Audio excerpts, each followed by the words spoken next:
కాస్త హెల్ప్ చేయండి అన్నయ్య ప్లీజ్. అది సరే, ముందు తను ఒప్పుకోవాలి కదా. రాణి, నీ పెళ్ళి ఆపడానికి ఇది తప్ప మరో దారి లేదు. సరే అనవే. సిస్టర్, ఇదంతా డ్రామా మాత్రమే. ఓకే అనండి, పెళ్ళి ఆపేద్దాం.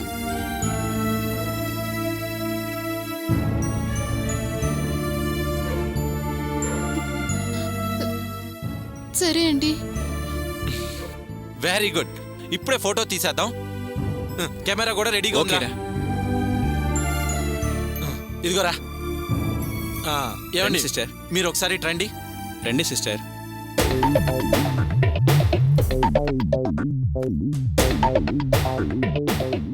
కొంచెం దగ్గర జరగరా. అంత దూరం నిలబడితే ఎలారా? మీరు లవర్స్ అని వాళ్ళు నమ్మాలి కదా. ఇంకొంచెం దగ్గర జరుగు. ఇంకొంచెం జరుగు. అరే, భుజమే చెయ్యరా. సిస్టర్, కొంచెం నవ్వండి.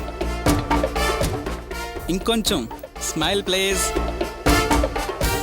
స్మైల్.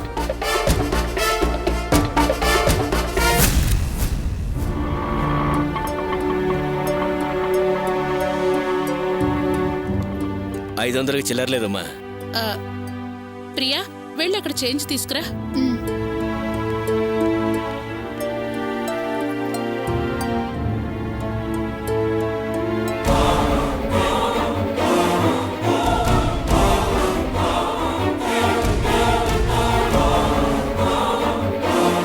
హలో అన్నయ్య, నేను జయంతిని మాట్లాడుతున్నాను. చెప్పు జయంతి, ఎక్కడి నుంచి మాట్లాడుతున్నావు? ఎక్కడో ఏంటి, జైలు గేటు ముందు నుంచి మాట్లాడుతున్నాను. అక్కడుండి మాట్లాడితే లోపలికి రావచ్చు కదా. రావచ్చు. వచ్చే ముందు హెచ్చరించి వద్దామని ఫోన్ చేశాను. మనం వేసిన ప్లాన్ ప్రకారం ప్రియని వెంట పెట్టుకొచ్చాను. చిల్లర కోసం పక్కనున్న షాప్కి పంపించాను. అందుకే మాట్లాడుతున్నాను. అన్నయ్య, జ్ఞాపకం ఉంచుకో, మనం చాలా రోజుల తర్వాత కలుస్తున్నాం. అలాగే ప్రవర్తించాలి. నీ నటన అద్దరిపోవాలి. అది నమ్మి అయ్యో పాపమని కన్నీళ్లు పెట్టాలి. అర్థమైందా? జాగ్రత్త అన్నయ్య. లోపలికొచ్చి చూడవే ఈ అన్నయ్య నటన. పైగా సెంటిమెంటల్ సీన్ కదా, మైండ్ బ్లాక్ అయిపోవాలి. నటన గురించి నువ్వు నాకు చెప్పాలా చెల్లెమ్మా? రక్త సంబంధం సినిమా చూపిస్తాను, తీసుకురావే. సరే అన్నయ్య, పెట్టేస్తున్నాను.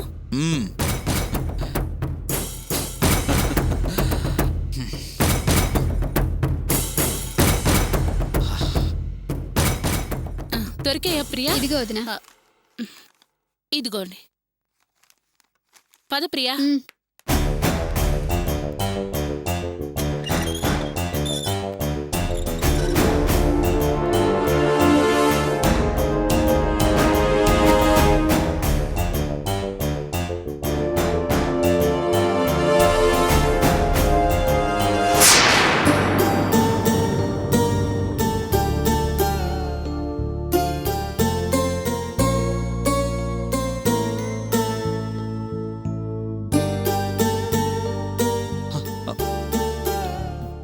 జయంతి, అన్నయ్య,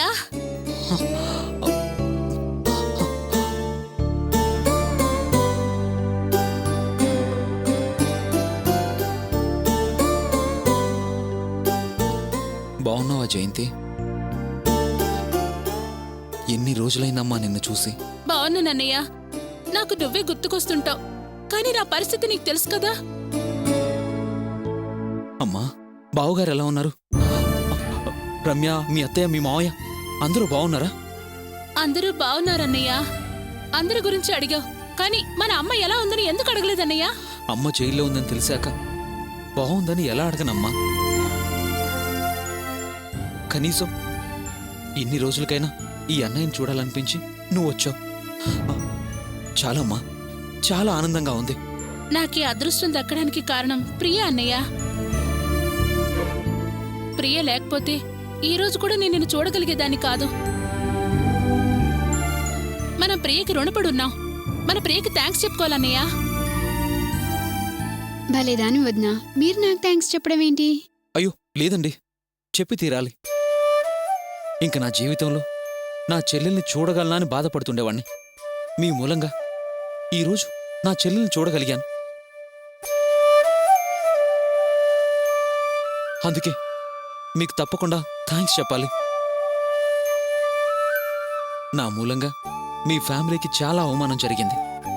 అదంతా మర్చిపోయి మంచి మనసుతో నన్ను మా చెల్లెల్ని కలిపారు. ఎంత పెద్ద మనసండి మీది. నేను బయటున్నప్పుడు నేను చేసే పనులు నాకు తప్పనిపించలేదు. అప్పుడు నా మనస్తత్వం అలా ఉండేది. కానీ జైల్లోకి వచ్చాకే తెలుసుకున్నాను నేను ఎలాంటి తప్పుడు వాతావరణంలో పెరిగాను. అలా నా తప్పును తెలుసుకోవడానికి సహకరించింది మెడిటేషన్, యోగా. అలాగే మాకు మంచి మాటలు చెప్పడానికి వచ్చిన గురువులు, వారి మాటలు నన్ను పూర్తిగా మార్చివేశాయి. నాకిప్పుడు ఒక మంచి జీవితం గడపాలని ఆశ కలిగింది. కానీ జైల్లో ఉండొచ్చిన వాణ్ణి జనం ఎలా చూస్తారో తెలుసు. నేను మారాను, మంచివాణ్ణి అయ్యాను అంటే ఎవరు నమ్ముతారండి? నేను నమ్ముతానండి. ప్లీజ్ మీరు బాధపడకండి. మీరు నాకు ధైర్యం చెప్పడానికి అలా అంటున్నారు. లేదండి, నేను మనస్ఫూర్తిగానే చెప్తున్నాను.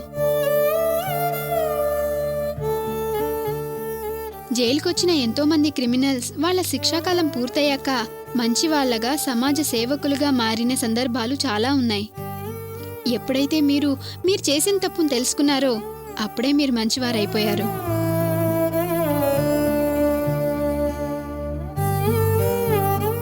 మీ సత్ప్రవర్తన వల్ల మీ శిక్షాకాలం పూర్తి కాక ముందే మిమ్మల్ని రిలీజ్ చేస్తారు. దానికి మీరు ఆనందపడండి. ఎలా ఆనందపడగలనండి? నా అన్నవాళ్ళు అమ్మ, చెల్లి. అమ్మేమో జైల్లో ఉంది. మా చెల్లెల్నేమో మీ ఇంటికొచ్చి చూసే అదృష్టం కూడా నాకు లేదు. నాకు నా అన్నవాళ్ళు ఉన్నా నేను ఒంటరివాణ్ణే కదండి. అయ్యో, ఎందుకలా ఒంటరివాణ్ణి అనుకుని బాధపడతారు? అందరికీ న్యాయం అనేది ఒకటి ఉంది. పశ్చాత్తాపం, ధర్మం, క్షమాపణలు ఇలా చాలా ఉన్నాయి. మీకు మా కుటుంబం ఉంది. మేమంతా ఉండగా మీరు ఒంటరి వాళ్ళు ఎలా అవుతారు? అదంతా జరిగే పని కాదండి. నన్ను ఓదార్చే ప్రయత్నం చేయకండి. అసలు నన్ను మీ ఇంటికి రానిస్తారా? అది సాధ్యమయ్యే పనేనా? అంతెందుకండి, ముందు నేను కూడా మీ గురించి తప్పుగానే అనుకున్నాను.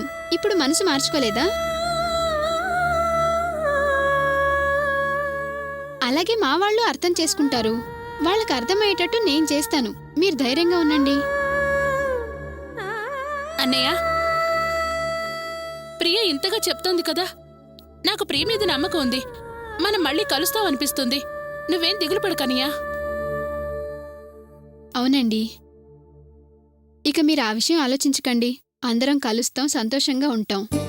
చాలండి, ఆ మాట చాలు. మీకోసం అందరూ వెయిట్ చేస్తున్నారు. వస్తున్నారండి? వస్తున్నానండి. మీకోసం ఎవరు వెయిట్ చేస్తున్నారు? నేను నేర్చుకున్న ధ్యానం, యోగా ఇక్కడ కొంతమందికి నేర్పిస్తున్నాను. వాళ్ళు వెయిట్ చేస్తున్నారు అంతే. సరే, అయితే మీరు వెళ్ళి ఆ పని చూడండి. వదినా, మనం బయలుదేరదామా? ప్రియా, నేను అన్నయ్యతో 2 మాటలు మాట్లాడొస్తాను. నువ్వు బయటుండు. అలాగే వదినా, వస్తానండి. మంచిదండి.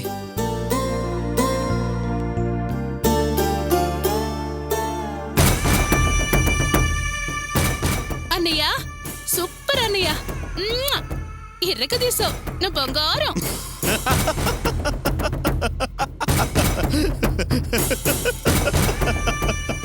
ఇది ఓపెనింగ్ సీనేనే. పోను పోను నా యాక్షన్ చూపిస్తాను, అదిరిపోవాలి. సరే అన్నయ్య, మరి నేను వస్తాను.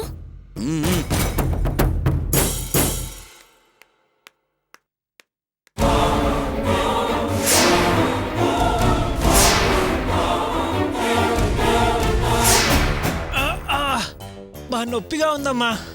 నీకే కాదురా, నాకు నొప్పిగానే ఉంది. మన అంతస్తుకు తగ్గవాళ్ళు నీకెవ్వరూ పిల్లనివ్వర్రా. ఆస్తి అంతస్తు లేకపోయినా ఒక చక్కటి గుణవంతురాలైన పిల్ల నీకు చూసాం. నువ్వేమో రోజు తాగడం, తన్నులు తిని రావడం. ఈ విషయం వాళ్ళింట్లో తెలిస్తే ఏమవుతుందో ఏమిటో. ఏమే, ఇది ఎప్పుడు ఉండే గోలగా. లోపల తీసుకెళ్ళు. పదరా, లే మెల్లిగా.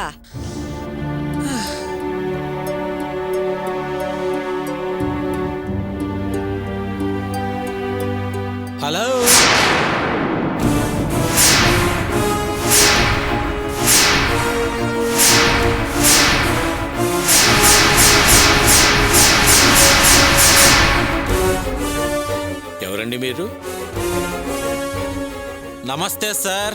ఎవరు కావాలి? వస్తున్నాను సార్, అక్కడికే వస్తున్నాను. కూర్చోండి సార్. చెప్పండి.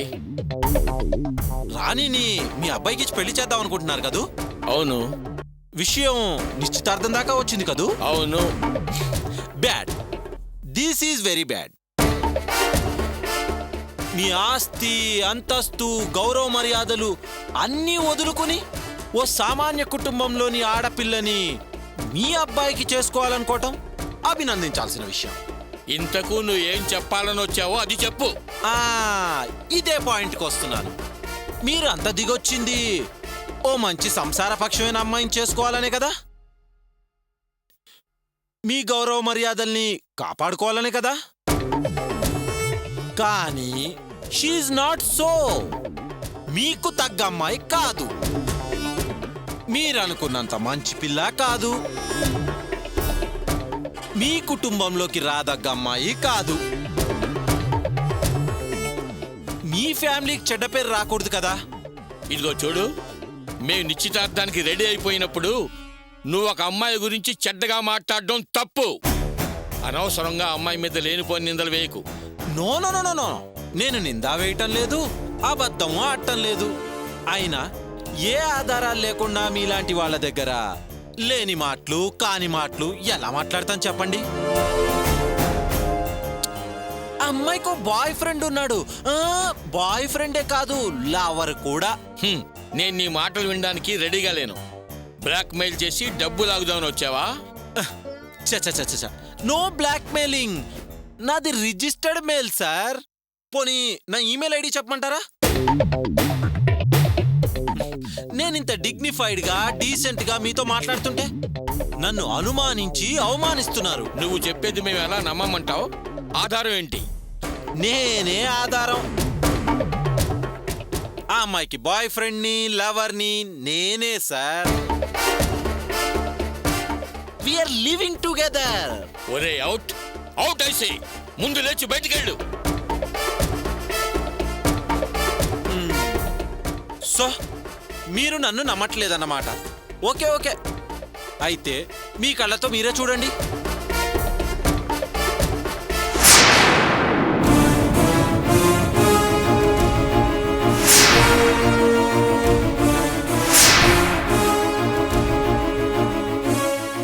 ఈ రోజుల్లో ఇలాంటి ఫోటోలు గ్రాఫిక్స్ లో చాలా తయారు చేస్తున్నారు. Correct, 100% correct. కానీ మీరు దీన్ని ఎక్కడైనా చెక్ చేయించి గ్రాఫిక్కా ఒరిజినలా అని మీ అనుమానం తీర్చుకోవచ్చు. అంతేకాదు, మీరు కోడల్ని చేసుకోవాలనుకుంటుంది ఈ అమ్మాయి అమ్మ కాబోతోంది, కడుపుతో ఉంది. నా వారసుడు ఆ గర్భగుడిలోనే పెరుగుతున్నాడు. కావాలంటే అది చెక్ చేసుకోవచ్చు. ఇప్పుడు నేను ఏదో చెప్పి మీ అబ్బాయి పెళ్ళి ఆప్ చేయాలని రాలేదు. కలిసి ఉంటున్నాం, మమ్మల్ని విడదీసి పాపం కట్టుకోకండి అని వేడుకోవటానికి వచ్చాను.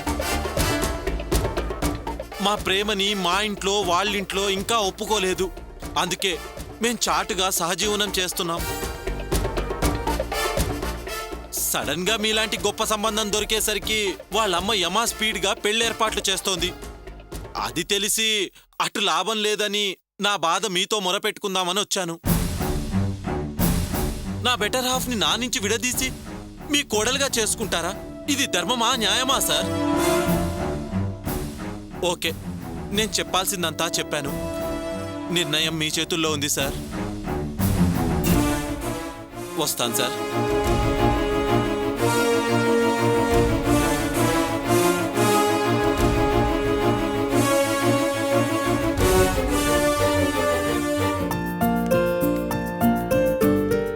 Excuse me. ఎవరు మీరు? ఏం కావాలి? రేవతి. రేవతి నా కోడలు. మీరెవరు? నా పేరు నేహ, రేవతి వాళ్ళ పెద్దమ్మ కూతుర్నే. ఓ, ఢిల్లీలో ఉంటుందని చెప్పింది నువ్వేనమ్మా? అవునండి. అయ్యయ్యో, ఏంటమ్మా అలా వాకిట్లో నిలబడ్డావు? లోపలికి రమ్మా. రండి. అమ్మ రేవతి, ఢిల్లీ నుంచి మీ పెద్దమ్మ కూతురు వచ్చిందమ్మా, తొందరగా రా. Neha hi Neha what is surprise ఎలా ఉన్నావు? నేను బాగానే ఉన్నాను. నువ్వెలా ఉన్నావు? I'm all right. అత్తయ్య నేహా. మా పరిచయాలు ఆల్రెడీ అయిపోయాయి. ఏంటి రేవతి రాక రాక వచ్చిన వాళ్ళని అలా గుమ్మంలో నిలబెట్టి మాట్లాడేస్తున్నావు? లోపలికి రమ్మని చెప్పమ్మా. అయ్యో నా మతి మండ, గుమ్మంలోనే నించోబెట్టి మాట్లాడుతున్నాను. రాని రామరా.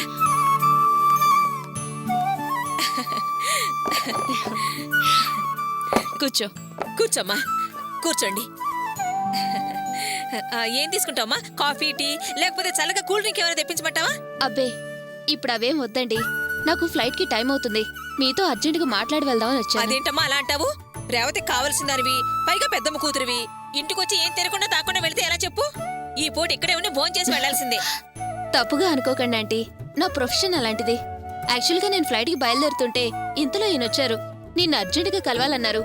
ఎందుకు ఏంటని అడిగితే ఒక ఆశ్చర్యకరమైన విషయం చెప్పారు. నేను షాక్ అయ్యా. తర్వాత చాలా ఆనందపడ్డా. అందుకే నేనే స్ట్రైట్ గా వచ్చి నిన్ను విష్ చేద్దామని వచ్చాను. I congrats your bright future.